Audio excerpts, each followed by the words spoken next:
भगवान, अल्लाह, खुदा, ईश आदि नाम एक ही शक्ति के हैं।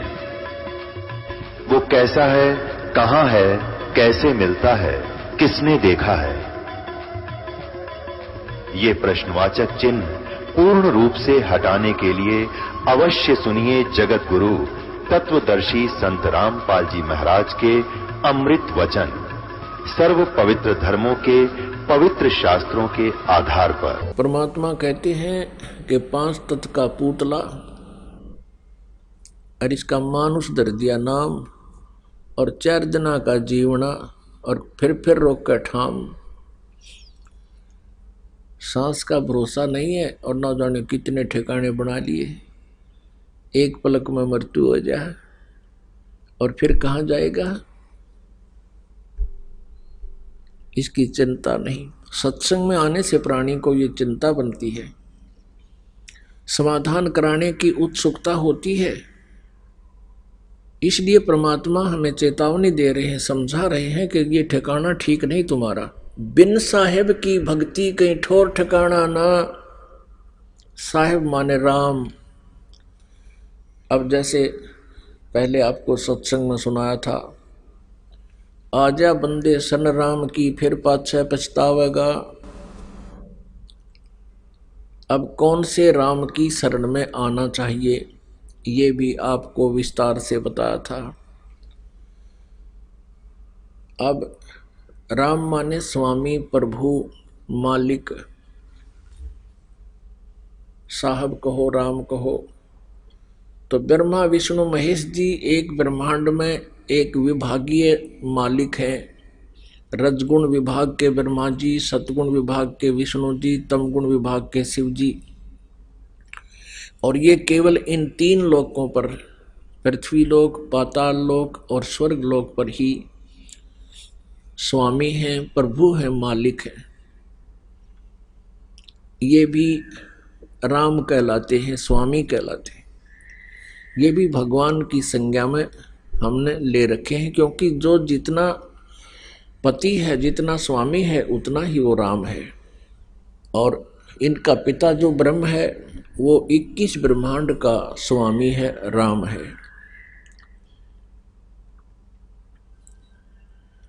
जिसको सरपुरुष कहते हैं, जिसको सरब्रह्म भी कहते हैं, जिसको ज्योत स्वरूपी निरंजन अर्थात काल भी कहते हैं, वो 21 ब्रह्मांड का राम है, स्वामी है। एक है अक्षर पुरुष। श्रीमद् भगवत गीता अध्याय नंबर 15 के श्लोक 16 और 17 में 3 पुरुष कहे हैं।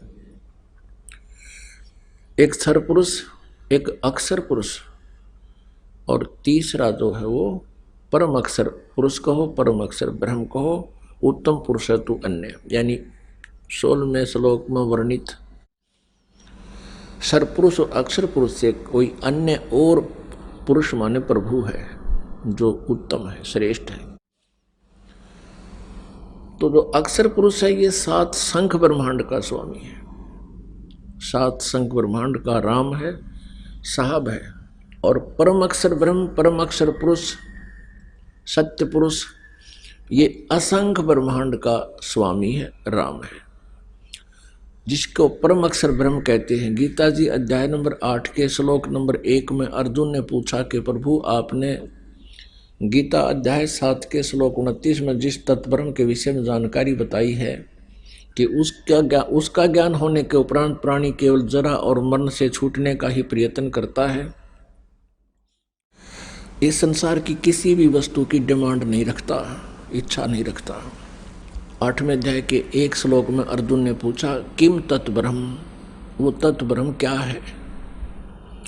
इसका उत्तर गीता ज्ञान दाता ने 8वें अध्याय के 3 श्लोक में दिया कि वो परम अक्षर ब्रह्म है। वो गीता ज्ञान दाता से अन्य है और है, सुप्रीम पावर है। तो वो परम अक्षर ब्रह्म जो है वो सर्वशक्तिमान है और ऑल कंट्रोलर है, कंप्लीट गॉड है। वो पूर्ण परमात्मा है और वो कबीर देव है, कबीर साहब है, जो बनारस में, काशी में, भारतवर्ष की पावन पृथ्वी पर आकर के 120 वर्ष रहे थे, सतलोक से चलकर आए थे, सह शरीर आए थे, सह शरीर चले गए थे। वो परम अक्षर ब्रह्म है। और गीता ज्ञानदाता अध्याय नंबर 15 के श्लोक नंबर 1 से 4 में स्पष्ट करता है कि तत्वदर्शी संत की पहचान बताई गई है कि उल्टे लटके हुए संसार रूपी वृक्ष के सभी विभागों को जो विस्तार से बताता है वो तत्वदर्शी संत है। और तत्वदर्शी संत की प्राप्ति के उपरांत परमेश्वर के उस परम पद की खोज करनी चाहिए जहाँ जाने के बाद साधक फिर लौटकर कभी संसार में नहीं आते। और जिस परमेश्वर से संसार रूपी वृक्ष की प्रवृत्ति विस्तार को प्राप्त हुई है, यानी जिसने सब ब्रह्मांडों की रचना की है, और उसी की पूजा करनी चाहिए, अन्य की नहीं। ये गीता ज्ञानदाता दृढ़ता से कह रहा है। अपनी पूजा के विषय में भी बताता है। 8वें अध्याय के 13वें श्लोक में कहता है कि मेरा तो केवल एक ओम अक्षर है, इसकी साधना करोगे तो मेरे वाली परम गति प्राप्त होगी। ओम ब्रह्म का जाप है। ओम के जाप की सत साधना करने से, सच्चे दिल से करने से ब्रह्मलोक प्राप्त होता है। ब्रह्मलोक पर्यंत भी प्राणी पुनर्जन्म के अंदर हैं, उनकी भी जन्म मृत्यु होती है। गीता जी अध्याय नंबर 8 के श्लोक नंबर 16 में स्पष्ट किया है।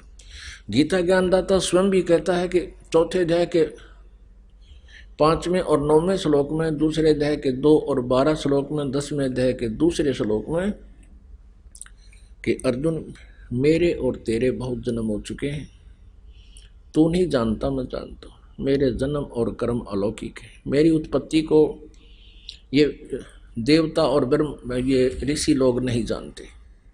इससे सिद्ध है कि गीता ज्ञानदाता ये ब्रह्म है, श्री कृष्ण जी में प्रवेश करके बोल रहा है। इसके कर्म अलौकिक इसी प्रकार हैं कि वो कभी किसी के समक्ष नहीं आता और किसी में प्रवेश करके या किसी का रूप धारण करके अपने कार्य करता है। तो उसी परमात्मा परम अक्षर ब्रह्म की साधना से प्राणी को पूर्ण मोक्ष प्राप्त होता है। वहां जाने के बाद फिर लौटकर संसार में कभी नहीं आते। अब यहाँ काल के लोक में क्या स्थिति है, ब्रह्म के लोक में इन 21 ब्रह्मांडों में क्या स्थिति है और 7 संग ब्रह्मांडों में भी क्या स्थिति है। आज पुण्यात्माओं आपके पास यह संसारिक झूठा सुख उपलब्ध है। आपके संतान भी है, आपके पास संपत्ति भी है, उच्च पोस्ट भी प्राप्त है। आप सोच रहे हो कि मैं बिल्कुल ठीक हूं। अब परमात्मा कहते हैं कि एक पल में ना जाने के बिजली गिर गया, फिर काहे के ठीक। यहां पर एक बार 26 जनवरी सन 2000 में एक भूकंप आया था गुजरात प्रांत में। पुण्यात्माओं छुट्टी का दिन था, सभी अपने अपने घरों में 26 जनवरी गणतंत्र दिवस की झांकियां देखने के लिए बैठे थे। उसी समय इतना भयंकर भूकंप आया। 8-8 6-6 मंजिल की कोठियां थी और वो सभी तहस नहस हो गई। जिन मकानों को बनाते बनाते दादे परदादे चले गए उनके, और आप भी उन्हीं को व्यवस्थित करने में लगे हुए थे, उन्हीं कोठियों के नीचे दबकर मर गए लाखों की संख्या में। इस काल ने वहां गाड़ी गाल दी। तो यहां परमात्मा याद दिलाते हैं, बच्चों तुम भांग के नशे में हो। कौन से भांग के नशे में? इस काल के झूठे सुख रूपी इस भांग को पीकर तुम मदमस्त हो गए। कबीर ये माया अटपटी सब घट आन अड़ी, किस किस को समझाऊं या कुए भांग पड़ी। अब परमात्मा कहते हैं किस किस न समझाऊं, इस 21 ब्रह्मांड के कुएं में काल ने बगैर तौल की भांग डाल रखी है और इस भांग को हम पिए बैठे हैं। अब इस एंटीबायोटिक प्रवचनों से, परमात्मा की वाणी और ज्ञान से आपकी यह भांग उतरेगी, ये नशा उतर जाएगा। फिर आपको नींद भी ढंग से नहीं आया करेगी, लेकिन नींद में भी चिंता बनी रहेगी, हे भगवान कहीं फिर काल का दाव ना लग जावे, हमारा फिर पुनर्जन्म ना हो जावे, कहीं हमसे भक्ति ना बने। पुण्यात्माओं, जब आपका ये अज्ञान अंधकार हट जाएगा और ये झूठे सुख का जो माया है इसका नशा उतर जाएगा, फिर आपको जीने का लुत्फ न्यारा ही होगा,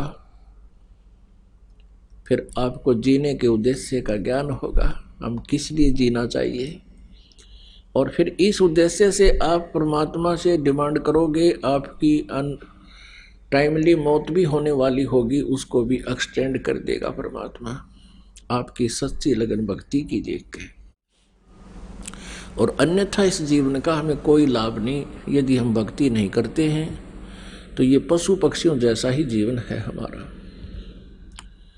तो क्या बताते हैं परमात्मा कि आगे गए ना बावड़े, रहते भी सब जाहि, बिन साहेब की बंदगी कहीं ठोर ठिकाना न। बिन साहेब की, बिन भगवान की भक्ति। अब कौन से भगवान की भक्ति, ये आपको बता दिया। परम अक्षर ब्रह्म, उस सुप्रीम गॉड की, उस कंप्लीट गॉड, पूर्ण परमात्मा, वो साहब है हमारा। अब जैसे आप जी यहाँ अपने आप को ठीक मान रहे हो, 1 मिनट में मृत्यु हो जाती है, यहाँ से हुआ चलो, फिर अपने पुण्य अच्छे कर रखे हैं तो स्वर्ग में गए, स्वर्ग के अंदर आपके पुण्य रहे तब तक तो आप स्वर्ग में रहे, उसके बाद वहाँ से चलो कहाँ, नरक में। नरक में पापों को भोगा, फिर वहाँ से कहा चलो गधे की योनि में। अब कुमार कर डले डोए हैं, मिट्टी ढोई, फिर वहाँ से मृत्यु होगी, फिर चलो सूअर की योनि में, वहाँ मृत्यु होगी, फिर चलो कुत्ते की योनि में। या चलो चलो जब तक नहीं मिटेगी तब तक हमारा कोई ठोर ठिकाना ना। और वो चलो चलो मिटेगी कबीर परमेश्वर जी से। कबीर परमेश्वर जी को काल ने इतना रिजेक्ट करवा दिया नकली गुरुओं द्वारा, आचार्यों द्वारा। हम अन्य सभी देवताओं को पूज सकते थे, लेकिन कबीर जी को कोई दुल्हाए कबीर को, धाने कबीर को कोई ये कह दे कि ये भगवान है, तो मजाक हंसी आती थी उस व्यक्ति की। एक बार एक बहन बता रही थी, जी मैंने आपका सत्संग सुना कि उस पर चल रहा था एक चैनल पे, आप कह रहे थे कि कबीर इज गॉड। तो मैंने सोचा महाराज जी दिखे तो पढ़े लिखे और बताओ कबीर न भगवान, मेरा कति नहीं जची, हंसी आई। देखी से बोले हैं पर कबीर को भी भगवान बता रहे। फिर आप जी ने तुरंत ही देवी भागवत दिखाना शुरू कर दिया, और मैं देवी की पुजारन थी, तो मेरी रुचि बढ़ी के देखते हैं देवी पुराण में क्या दिखा रहे हैं। पढ़ते पढ़ते आपने दिखाया, फिर ब्रह्मा जी विष्णु जी की सतीथि बताई कि इनको भी कोई ज्ञान नहीं था। फिर इनकी जन्म मृत्यु दिखाई उसी में। वो कहने लगी मेरा तो कलेजा पकड़ा गया। अब ये क्या, आज तक हम इनको अजरो अमर मानते थे, आज ये इन्हीं सदग्रंथों में ये ऐसे लिखे हैं, तो जची नहीं कि ये ओरिजिनल बुक होगी, ओरिजिनल पुराण होगी। आपने निकाली, प्रश्न नोट करे लिए थे, उसमें देखा हुए नो के नो पाए, मत्था पकड़ कर बैठ गई। सारा ज्ञान सुनने लगी, लगातार आपकी 1-1 घंटे की सीडी चला करती थी, देखती रही। सारी बात समझ में आ गई कि जो भक्ति और साधना जिन भगवानों की हम कर रहे हैं ये यूजलेस है। पर मन फिर बिना माने कबीर इज गॉड, वो तेरा गजब वही।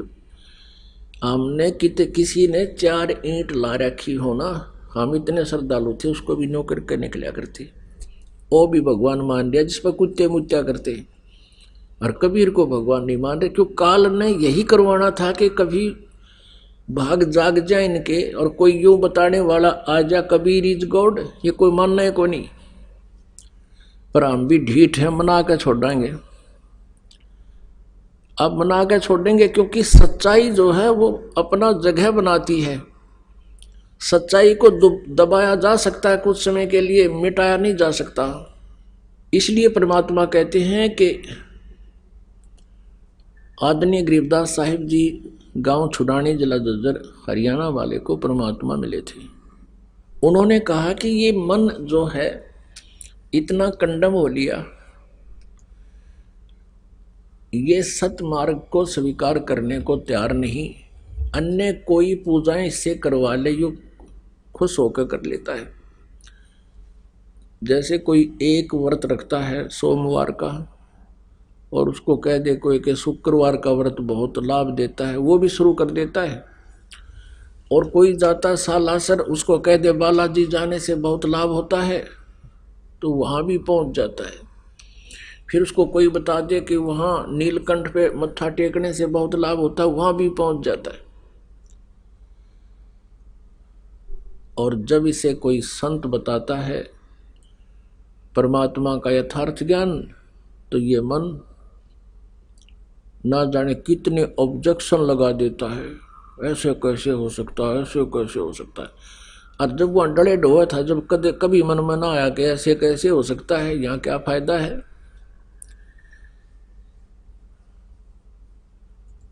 आत्मा को मन के साथ जोड़ दिया।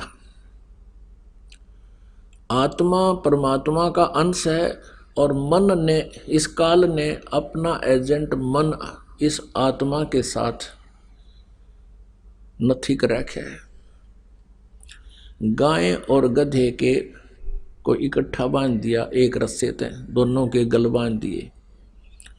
अब गाय का स्वभाव कुछ है, गधे का कुछ है। तो गधा तगड़ा हो गया, ये गाय को घसीटे फिर रहा है। और जब इस आत्मा रूपी गाय को अपना आहार मिलेगा, फिर इस मन रूपी गधे की कतई नहीं सुनेगी और इसने घसीट ले जाएगी। अब इस आत्मा को ये तत्व ज्ञान होता जा रहा है, तो ये फिर इस मन रूपी गधे की एक नहीं माने है, इसका ऊपर बैठेगी फिर। यह देखिए, तो अभी तक ये मन हमें मूर्ख बना रहा है कि ऐसे सत्संग में जाएगा तो पीछे नुकसान हो जाएगा, इतना पैसा खर्च हो जाएगा, और उधर से वहाँ बैठे बैठे इतना नुकसान हो जाए। एक भक्त बता रहा था जी, हम नाम अवश्य ले लिया था और परमात्मा ने बहुत सा लाभ भी खूब दे दिया था, पर फिर भी संसार का रंग उतरा नहीं था। सत्संग में आने से आनाकानी होए जाया करती थी, फिर देखेंगे फिर देखेंगे। 3-4 महीने निकाल दिए, और यही सोच कर के दूर जाना पड़ता है, खर्चा भी बहुत होता है। वो कह रहा था कि क्या हुआ, एक अच्छा तूफान सा आया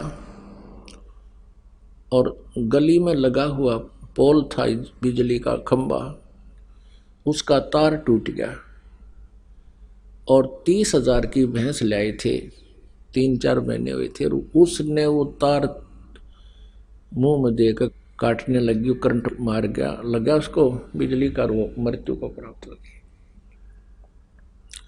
और हम वहीं थे सारे, छुट्टी का दिन था। 1 घंटे 2 घंटे के बाद भैंस को संभालने गए तो वह तो खत्म हो ही पाई। अब फिर हम पहुंचे गुरुदेव के पास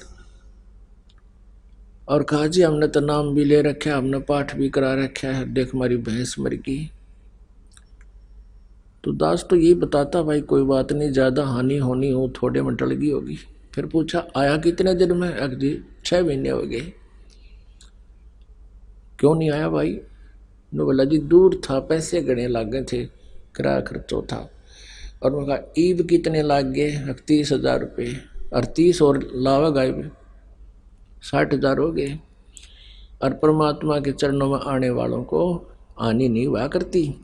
ये अपनी कमजोर सोच से हम दुख उठाते हैं, हानि उठाते हैं। तो इस प्रकार इस तरह के विचारों को सुनने से हम परमात्मा में दृढ़ होंगे। तो पुण्यात्माओं, इस मन ने हमारा ठेका ले रखा है काल के फंसा रखने का, और आत्मा जाग जाएगी फिर ये इसका नहीं मानती बिल्कुल भी। एक भक्त बता रहा था जी, मैं 7 दिन की छुट्टी ली। पहले हम 7 दिन का सत्संग करते थे, जिसको ओपन सत्संग कहते हैं, खुला समागम। साल में 1 आधी बार करते थे, 2 बार करते थे।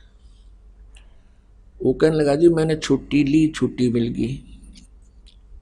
तो पहले दिन ये सोचा कि अभी नहीं चलूंगा, कल चल पड़ूंगा, 7 दिन है, पीछे के 1-2 दिन का सत्संग सुन लूंगा, इतना अपना यहीं रेस्ट करता हूँ। उसी दिन सामने एक रिलेटिव आ गया, यानी बहनोई आ गया, मेहमान। वो कहने लगा भैंस खरीदनी है मैंने। अब उसको मैं मना नहीं कर सका, सोचा चल भैंस दिला देता हूँ। गांव में देखी नहीं मिली, फिर किसी ने बताया उस गांव में 10 किलोमीटर दूर उठाकर दोनों जने साइकिल वहाँ गए, वहाँ वो बिक गई। तो तीसरी जगह बताई, यानी 7वें दिन वापस आए, बिना भैंस लिए आए। 7वें दिन वापस आ गए, धक्के खा के, भैंसा के गोबर में पैर कटवा के, छनवा के, और बिना भैंस लिए वापस आ गए। वो 7 दिन वहाँ बर्बाद हुए धक्के खा के।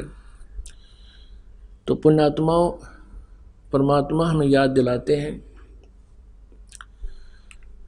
जब परमेश्वर प्रसन्न हो जाएगा ये काम भी जल्दी बन जाया करते हैं। क्योंकि भगवान को हम इसलिए खोजते हैं कि जो मनुष्य जिस कार्य को नहीं कर सकता वो परमेश्वर शीघ्र कर देता। जैसे हम हाथ से जो है ना चक्की पीसते थे माताएं हमारी बहनें, और अब पावर से चलती हैं वो तो 1-1.5 घंटे में मन माना 3 किलो आटा मुश्किल से पीसा करती, आरी पीस दे 3 बोरी। तो इस प्रकार पावर का कनेक्शन मिलने के बाद हमारे सब कार्य सुगम हो जाते हैं। तो पुण्यात्मा, परमात्मा के मार्ग में बाधा ये मन बनता है, और इस मन को फिर ज्ञान से सेट किया जाता है। इसके विषय में क्या बताते हैं, ये आत्मा रोती है और कहती है भगवान मेरे को तो इस काल के साथ बांध दिया, और ये उल्टे काम ने तो जल्दी सुन ले है, अच्छे काम ने कतई नहीं सुनता। अब कोई कह दे आजो सत्संग में चलेंगे, तो कहेगा फिर देखेंगे।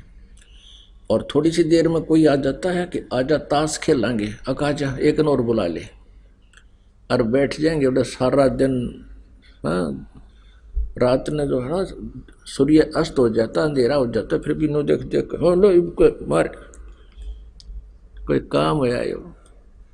और भक्ति में नो गए टाइम कोई नहीं। आत्मा को जब ज्ञान हो जाता तब रोती है कि भगवान सचमुच आप जो कहते हो यही हमारे साथ हो रहा है। मत तो दे दी है बाल में बैरे नो, मत तो दे दी है बाल में बैरे नो, मत तो दे दी है बाल में।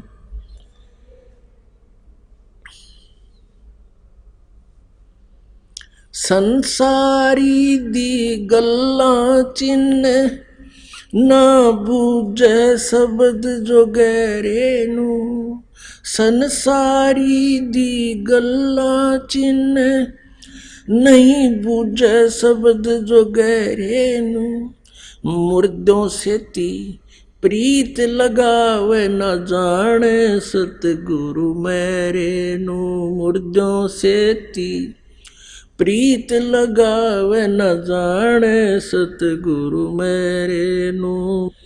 मत दे दी है बालम बैरे नू, मत दे दी है बालम बैरे नू, मत दे दी।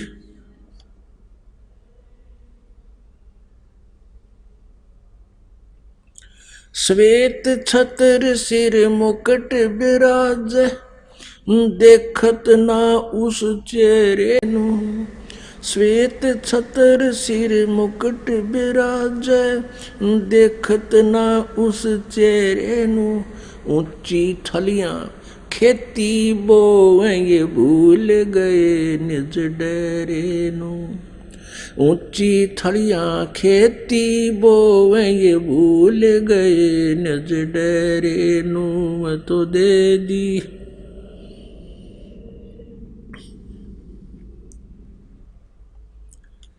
नू, मत दे दी है बालम बैरे नू, मत दे दिए बालम बैरे नू। ये संसार समझदा नाही, कहंदा श्याम दोपहरे नू। ये संसार समझदा नाही, कहंदा श्याम दोपहरे नू। गरीब दास ये वक्त जात है, रोवोगे इस पैरे नू। गरीब दास ये वक्त जात है, रोवोगे इस पैरे नू। मत दे दी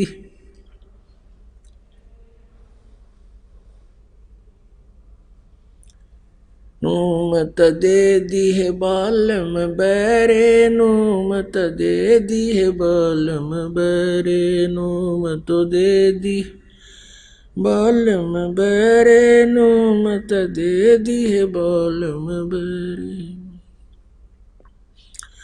ये संसार समझदा नाही, कहंदा श्याम दोपहरे नू। ये संसार समझदा नाही, कहंदा श्याम दोपहरे नू। गरीब दास ये वक्त जात है, रोवोगे इस पैरे नू। गरीब दास ये वक्त जात है, रोवोगे इस पैरे नू।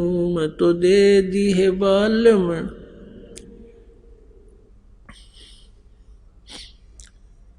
मत दे दी है बालम बैरे नू, मत दे दी है बालम बैरे नू।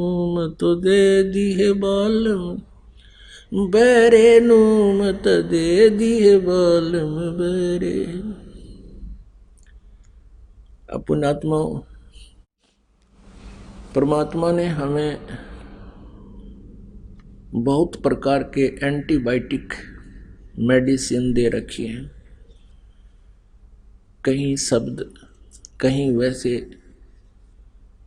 प्रवचन, कथाएं आदि सुना के, जिनसे हमें परमात्मा की महिमा का ज्ञान होता है और मन भी फिर आत्मा के अनुकूल होने लग जाता है।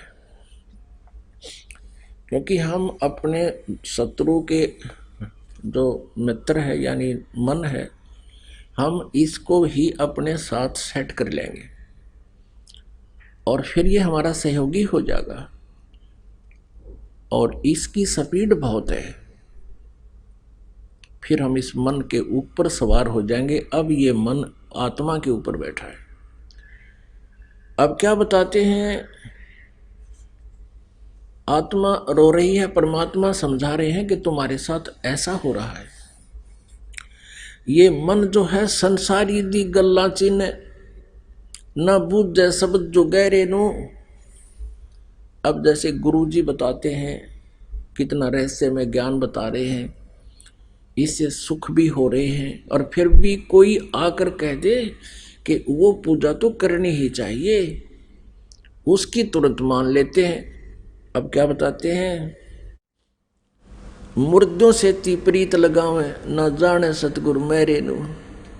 जैसे किसी गांव नगर में कोई साधु संत रहते थे, जैसे भी कोई सिद्धि वाले कोई पुरुष थे, उनकी मृत्यु हो जाती है। उसकी मृत्यु के उपरांत जहाँ उसको अंडरग्राउंड करते हैं, दबाते हैं, ज़मीन में समाधि देते हैं, उसके ऊपर एक यादगार बना लेते हैं। उसमें उसकी एक मूर्ति भी कभी कभी रख देते हैं और फिर पूरे के पूरे गांव के गांव, नगर के नगर उस समाध को, उस मरे हुए को पूजना शुरू कर देते हैं, मुर्दे को। अपने आत्माओं जैसे इन मंदिर, मस्जिद, गुरुद्वारों में और अन्य भी जितनी समाधि बना रखी है, वहां जाने से जीव को कोई लाभ नहीं। कैसे? जैसे कोई वैद्य जीवित था, बहुत अच्छा वैद्य था, नब्ज देखकर रोग जान लेता था, बढ़िया दवाई देता था, तो रोग मुक्त कर देता था। उस वैद्य की मृत्यु के उपरांत उसके शरीर को वहां दफनाकर, उसके ऊपर उसका एक मंदिर बनाकर, वैद्य की अंदर मूर्ति लगाकर और फिर वहीं जाएं और उस वैद्य से लाभ चाहें, क्या संभव है? कभी नहीं। अब इन विचारों से हम समझेंगे। पहले तो हम इतना ध्यान नहीं देते थे, अब परमात्मा ने ऐसे उदाहरण दे दिए कि हमने विवश होना पड़ता है इस मन को, इस बात को विचारने के लिए कि अब वो मरा हुआ वैद्य, उसकी मूर्ति जीवित वैद्य वाला काम नहीं कर सकती। अब वो बुरा नहीं, वह मूर्ति बुरी नहीं, वो तो यादगार है कि कैसा महापुरुष रहा करता था, यहाँ पर इतना अच्छा वैद्य था। ऐसे ही जिन भगवानों की मूर्ति को तुम पूजना चाहते हो या संतों की पूज रहे हो, वैसे ही संत आपको जीवित चाहिएंगे। जैसे हम श्री राम, श्री कृष्ण जी और श्री शंकर भगवान जी, हनुमान जी, गणेश जी, हम इनकी पूजा करते हैं। कैसे? उनकी मूर्ति बना ली और मूर्ति की पूजा करते हैं। और किस लिए करते हैं? कि उन्होंने, भगवान राम ने ऐसा कर दिया था, भगवान कृष्ण जी ने ऐसा लाभ दिया था। अब श्री कृष्ण जी जीवित थे, सह शरीर थे, तब लाभ दिया करते थे। अब वो मूर्ति वो लाभ नहीं कर सकती, अब वो कंस नहीं मार सकती, उसके ऊपर चूहे एप्पल कूदे सिर पे भगवान के। तो कहने का भाव ये है, हमने थोड़ा सा विवेक करना पड़ेगा। और कोई मूर्ति बुरी नहीं है, भगवानों के चित्र हैं। फिर ये देखना कि कौन से भगवान से हमें लाभ होगा। हम आज इस तत्व ज्ञान से पहले ऐसी स्थिति में थे आप जी और हम, जैसे पुराने समय में भारतवर्ष अशिक्षा के कारण था। हम छोटे छोटे थे उस समय, भारत आज़ाद हुआ ही था, लेकिन गुलामी की फिर भी छाप गढ़ी थी प्रत्येक ग्रामीण पर। कोई भी अधिकारी आ जाता था किसी भी महकमे का, जैसे कोई सिंचाई महकमे का अफसर आ गया और उसने टोप पैर रखा और क्या कहा करते, साहब आ रहा है। कौन सा साहब है? पानी वाला साहब, पानी वाला, नहर महकमे का साहब आ रहा है। अब उनको ये नहीं मालूम था ये किस सतर का साहब है, ये जेई है, एसडीओ है, एक्शन है, एससी है या चीफ है। कहते साहब आ रहा है पानी वाला। तो अब हम आज इसी स्थिति में हैं, हम राम राम तो कहते हैं, पर हमने ये नहीं पता जिस राम की हम पूजा कर रहे हो किस सतर का है, वो एसडीओ सतर का है, एक्शन सतर का है, एससी सतर का। अब हमारा काम होना हो एससी सतर से और हम एप्लीकेशन देवा एसडीओ सतर के, तो कैसे काम होगा? तो इस प्रकार हम इस स्थिति में थी। और आज हम शिक्षित हो गए, हमें सभी अधिकारियों के, उनके कार्य क्षेत्र का, अक्षमता का सारा पता है। तो इसी प्रकार इस तत्व ज्ञान से आप ऐसे परिचित हो जाओगे कौन से साहब में, कौन से भगवान में कितनी शक्ति है, कितनी क्षमता है, और हमने जो एप्लीकेशन लिख रखी है वो कौन से साहब लगानी चाहिए। तो अब हमने वो परम अक्षर ब्रह्म का लगानी है सारी एप्लीकेशन हमारी, क्योंकि हमारा जन्म मरण का रोग कटवाना हमने, वो नीचे वाले साहब कर नहीं सकते, भगवान नहीं कर सकते। तो यहाँ क्या बताते हैं कि संसारी दी गल्ला चीन और ना बुझे शब्द जो गहरे न। अब जैसे आप कोई साधना कर रहे हो, जैसे नाम लेकर जाते हो, क्योंकि ये एक ऐसा नया नाम, नया ज्ञान और नई ही भक्ति प्रारंभ होती है जो समाज नहीं कर रहा। तो पहले तो घर में विरोध होगा, घर वाले भी किसी तरह मान जाएंगे, कोई पड़ोसी आ जाएगा, पड़ोस से ना आवेगी, रख ले, सारे देवी देवता छोड़ दिए, तो फिर वो कई प्रकार के इंजेक्शन लगा देते हैं। फिर हम इतने पक्के भी नहीं होते, डर जाते हैं, दूना काम बिगाड़ लेते हैं। एक समय ये कहते हैं संसारी दी गल्ला चिन्ह, आम आदमी की बात मान ले, सतगुरु की मानते नहीं। परमात्मा कबीर जी कहते हैं दुनिया अजब दीवानी, मेरी कई एक नहीं मानी, पर भी लेन जात है दुनिया, हमारा ज्ञान किन्ने नहीं सुनिया। एक समय, वैसे तो बहुत से ऐसे उदाहरण होते हैं। एक भक्त बता रहा था कि मेरी पत्नी को किसी ने बहका दिया, नाम ले रहे दोनों, लड़के को तकलीफ होगी, और पीछे से कोई आई, उसने कहा ले बता तुमने देवता छोड़ दिए ना, इसलिए गड़बड़ होगी थारे। तो पीछे तो जाके जहाँ पहले खेत में मंडी बना रखी थी, उड़ा माथा टेक गई। पहले तो लड़का बीमार था, फिर वह भी बीमार होगी। अब मेरे आते ही बतावे ना कि भैया क्या कहानी बना कर दी, मैंने क्या गलती कर दी। उसने आके यहाँ पूछा जी ऐसे ऐसे हो गया। माँ भाई कोई ना कोई परमात्मा की जोत बोल दो, हो जाएगा ठीक। कोई आराम नहीं हुआ। फिर मैंने कहा भी कोई गड़बड़ की होगी कोई से घर में, ना जी कोई गड़बड़ नहीं कर रखी। अब वह कति कंडे मोली जब उसने बताई, मैं एक दिन मंडी पूज आई, पाछे थे डरा दिए कि तेरा छोरा बीमार हो गया, इसी कारण से हो गया। तब उनको दोबारा उपदेश दिया। अब कहते हैं परमात्मा हाथ उठा लेता है। अब भगवान पर भी अविश्वास हो गया, फिर उस हाथ कैसे देगा आपको। एक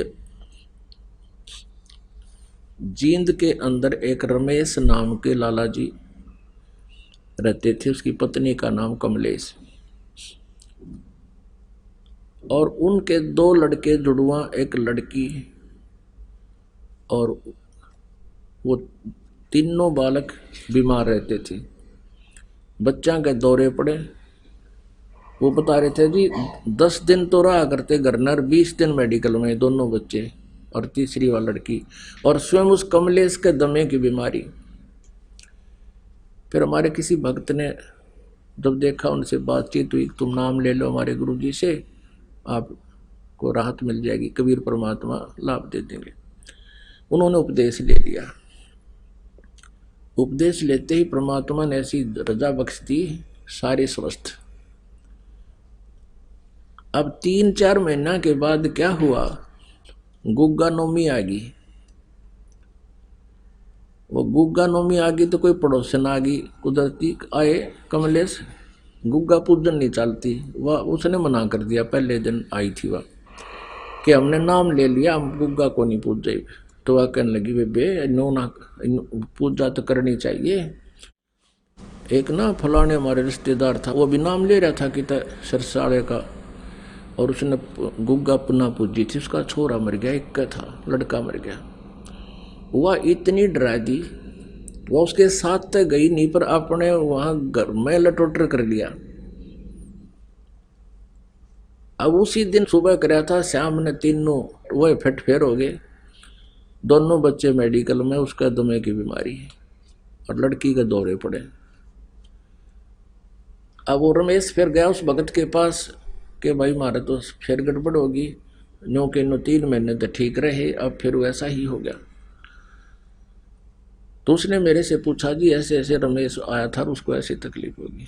माँ भी ऐसे तो नहीं हो सकती, भगवान तो वही है जिसने पहला ठीक कर दिया, वह 3 महीने कोई तकलीफ ना रही, कोई गड़बड़ की होगी, न नाम नो तोड़ा है, कोई और पूजा कर दी होगी।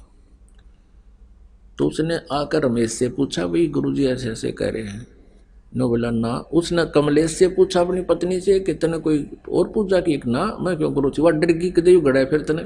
फिर उसने कहा कि नहीं वो तो भाई मना करे। तो वो दोनों ही घर चले गए अगले दिन।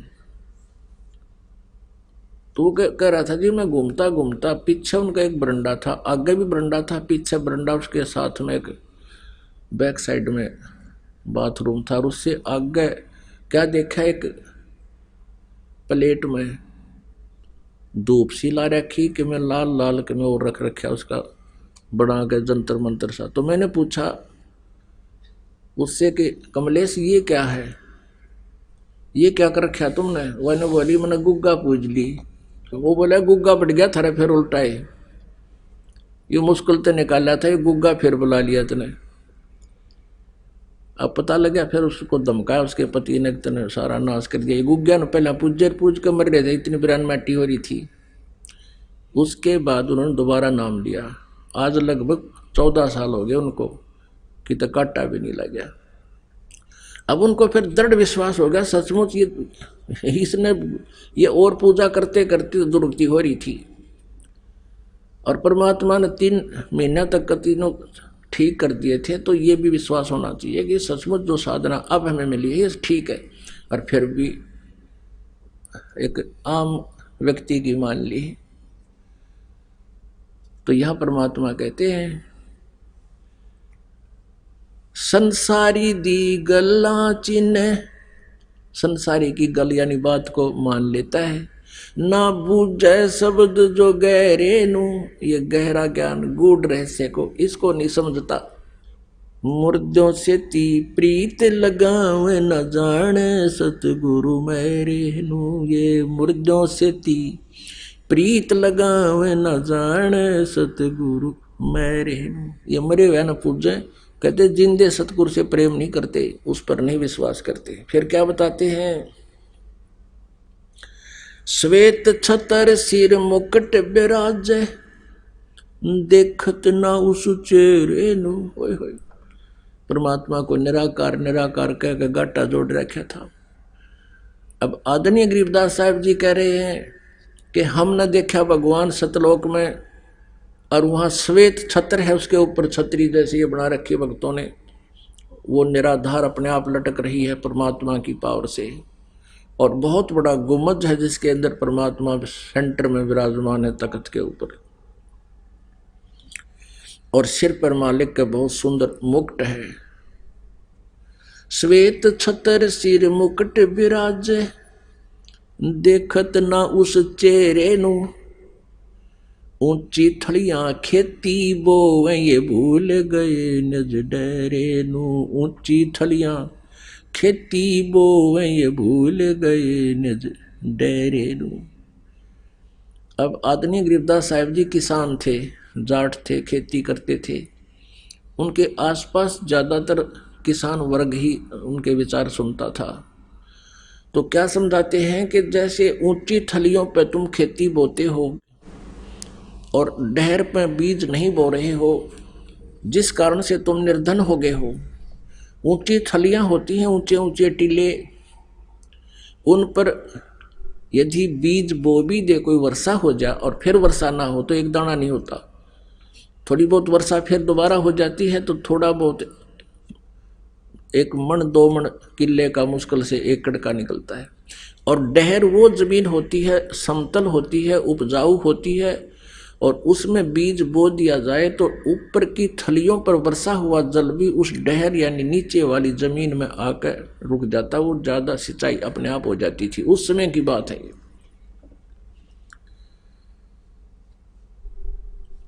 तो गरीबदास साहिब जी भगवान की महिमा को अपने शब्दों बता रहे हैं, परमात्मा से प्राप्त होकर के उस ज्ञान को। क्या बता रहे हैं कि यदि तुम अपनी डहर में बोओगे तो डहर में बीज बोया जा, 1 एकड़ में 50-60 मन गेहूं हो जाते हैं। और थलियां पे बोए तो 2 मन के भी मुश्किल से नहीं होंगे 1 एकड़ में, 2 मन 2.5 मन।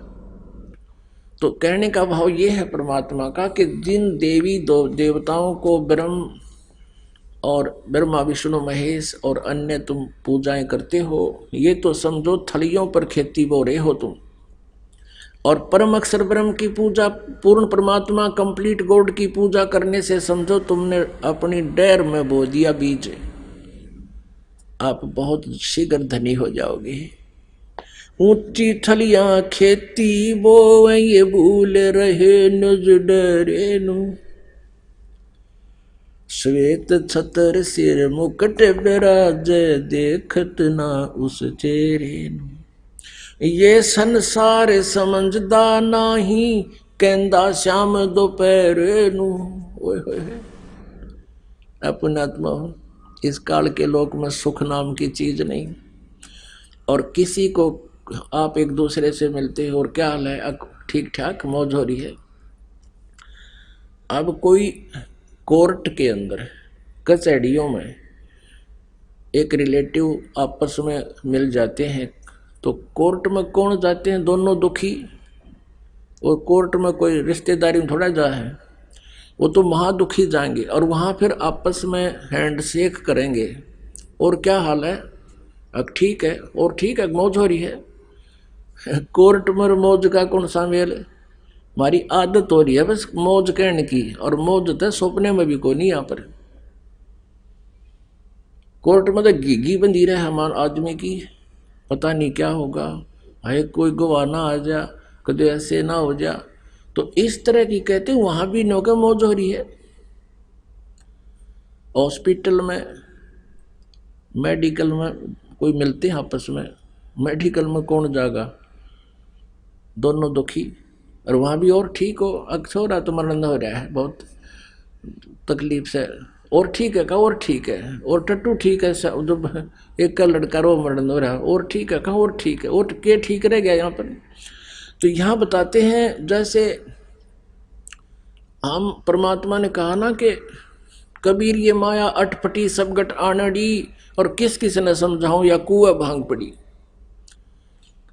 अब जैसे किसी ने शराब पी रखी हो और पी कर शराब दोपहर के समय जून के महीने में, जेठ के महीने में, ये हरियाणा, राजस्थान, पंजाब और उत्तर प्रदेश का स्थान हो ये क्षेत्र में, और यहाँ पी कर पड़ा दोपहर ने कहीं धूप में, पसीने आ रहे, बुरा हाल। और उसको कोई ये कह देना कि भाई उठ, आप यहाँ से उठो, चलो आपको वृक्ष की छाया में लिटा देता हूँ, वो क्या कहता है, छोड़ दे, मौज हो रही है, मौज हो रही, पसीना पसीना हो रहा है, बिरान मट्टी हो रही है, मौज हो रही। तो आज हम इस झूठे सुख को, इस काल के लोक में जो सुख है, चाहे प्रधानमंत्री बना हुआ है, उसको इतनी भांग का नशा है, वो इस दुख को भी सुख मान बैठे है। ये संसार समझदा नाही कहंदा श्याम दोपहरे नु। गरीब दास ये वक्त जात है रोवोगे इस पैरे नु। गरीब दास ये वक्त जात है रोवोगे इस पैरे नु। अब गरीबदास जी कह रहे हैं परमात्मा से ज्ञान प्राप्त होने के बाद, तत्व ज्ञान समझने के उपरांत, कि इस मानव शरीर के जीवन के समय को, पहरे को, इस समय को तुम ऊपर न मुंह करके रोया करोगे, भक्ति ठीक ना बनी तो कुत्ते बनकर। गरीबदास ये वक्त जात है रोगे इस पैरे नु।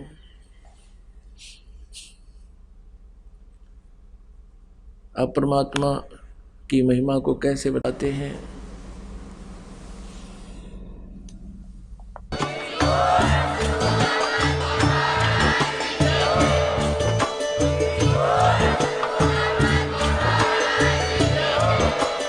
आप सुन रहे थे जगत गुरु तत्वदर्शी संत रामपाल जी महाराज जी के मंगल प्रवचन। अधिक जानकारी के लिए विजिट कीजिए हमारी वेबसाइट www.jagatgururampalji.org। संत रामपाल जी महाराज जी के शुभ आशीर्वाद से पूरे विश्व भर में 500 से भी ज्यादा नाम दीक्षा केंद्र हैं।